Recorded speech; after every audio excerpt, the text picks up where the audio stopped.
শক্তিশালী নেদারল্যান্ডকে প্লান্টিক শুটে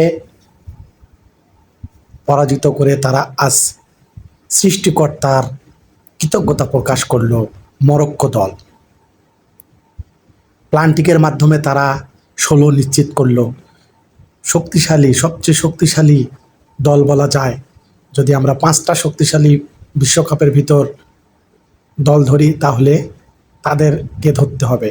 অথচ আজকে তারা মরক্কোর কাছে নিদারুণভাবে প্লান্টিকের শুটের মাধ্যমে অতিরিক্ত টাইম দেওয়ার পরেও তারা গোল করতে উভয় দল পারেনি, যার ফলে প্লান্টিকের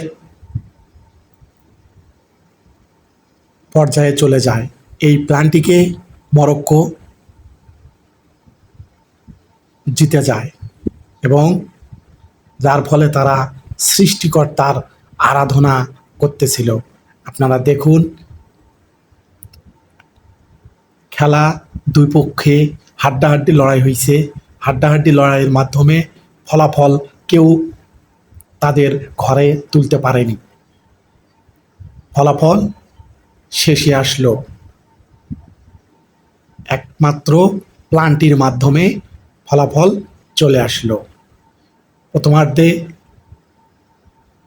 যখন একটি গোল যখন দিল মরক্কো, গোল দেওয়ার পর নেদারল্যান্ড গোল দিল, এরপরে মরক্কো গোল দিয়ে ওইটাকে সমানে সমানে নিয়ে আসলো। নিয়ে আসার পরেই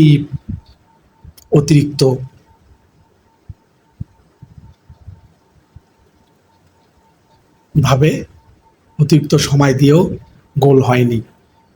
আজকের খেলাও অঘটন ঘটে গেল। মাত্র 1 মিনিট আগে তারা একটি গোল দিয়ে সমতা নিয়ে আসলো এবং পরবর্তীতে প্লান্টিকে জেতার পরে আল্লাহর কাছে তারা সৃষ্টিকর্তার কাছে প্রার্থনা করল মাথা নিচু করে, যেহেতু মরক্কো একটি মুসলিম কান্ট্রি। সকলকে অসংখ্য ধন্যবাদ।